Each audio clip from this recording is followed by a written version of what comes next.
আসসালামু আলাইকুম। শেয়ার করছি খুলনার একটি প্রজেক্ট আপনাদের সঙ্গে। দেখে বুঝতে পারছেন আমরা একদম অবস্থায় এই প্রজেক্টটি ভিজিট করেছিলাম এবং আমাদের ক্লায়েন্ট খুব প্ল্যানিং অনুযায়ী কাজ করতে চেয়েছেন, যার জন্য খুব প্রথমে আমাদেরকে ডেকেছেন এবং আমরা যখন ভিজিট করি আমরা কিছু 3D করি এবং সেটা যখন ফাইনাল হয় তারপরে চলে যাই আমাদের প্রথম স্টেজে।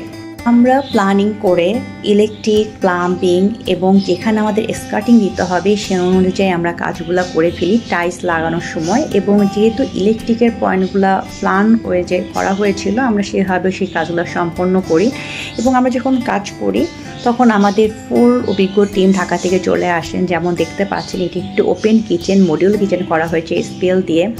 এখানে সম্পূর্ণ কাজটা মডিউল কিচেনে যেভাবে হয় সেভাবে করা হয়েছিল এবং বাকি যে রুমগুলো ছিল এখানে আমরা সম্পূর্ণ করেছিলাম গর্জন বোর্ডের কাঠামো দিয়ে এবং পিছনে অবশ্যই পিভিসি বোর্ড ছিল। আর যেহেতু খুলনা শহরে কিছুটা লোনার ব্যাপার আছে, তো লোনা যাতে কোনো প্রবলেম ক্যাবিনেটে না করে সেটাকে মাথায় রেখে আমরা কাজ করেছি এবং যার জন্য নিচে কিন্তু আমরা টাইলসের স্কার্টিং দিয়েছি এবং আপনারা লক্ষ্য করলে দেখতে পারবেন আমরা কিন্তু ক্যাবিনেটের চারপাশ থেকে র্যাপিং করে কাজ করেছি যাতে করে আমাদের ওয়াল এবং ফ্লোর কোনোভাবে ক্ষতিগ্রস্ত না হয়।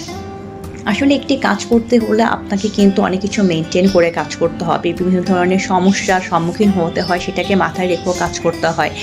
এটা যেমন আমাদের একটি ডাইনিং স্পেস, এখানে আমরা কাজ করেছি এবং ডাইনিংয়ে আমাদের একটি ডিবি বক্সের জায়গা ছিল, সেইটিকে আমরা সুন্দর একটি ট্রিটমেন্ট করে প্যানেলিং করে কাজ করেছি যাতে করে দেখতে সুন্দর লাগছে এবং ডিবি বক্সটা হঠাৎ করে বোঝা যাচ্ছে না। এভাবে আসলে আমরা সুন্দরভাবে কাজটা করার চেষ্টা করেছি স্লিং সহ। এবং তার পাশাপাশি এই রুমের সঙ্গে ছিল একটি নামাজের স্থান, যেটা খুবই গুরুত্বপূর্ণ এই বাসার জন্য। যদিও এই বাসাটা আমরা এভাবে তৈরি করব, এটা যখন কনস্ট্রাকশন অবস্থায় ছিল তখন থেকে আমাদের মাথায় ছিল আমরা এই কাজটি করব।